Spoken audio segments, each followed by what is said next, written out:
রনির মতো একটা বাউন্ডুলে ছেলের বাইক কেনার জন্য আমি এতগুলো টাকা নষ্ট করব?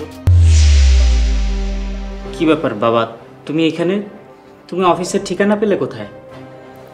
এত বড় কোম্পানিতে চাকরি করো, ঠিকানা খুঁজতে হইব? তাই বললে তুমি সরাসরি অফিসে চলে আসবে? কোনো দরকার থাকলে ফোনে বললেই পারতে। অফিসে চলে এসে তুমি কাজটা একদমই ঠিক করোনি। তাছাড়া তোমার পোশাক আশাকের যা অবস্থা।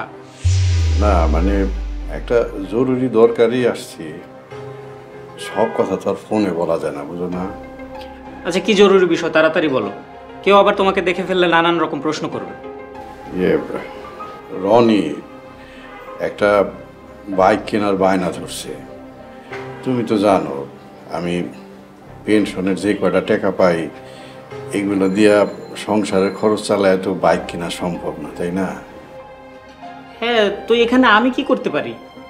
তুমি যদি রনির বাইকটা কিনা দিতা তাইলে খুব উপকার হইতো।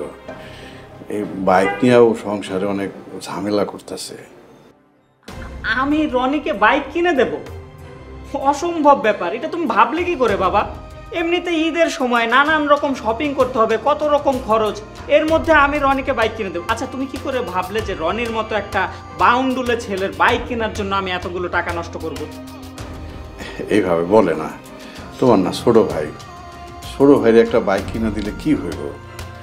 তোমার তো মাশাআল্লাহ টাকা কড়ির অভাব নাই।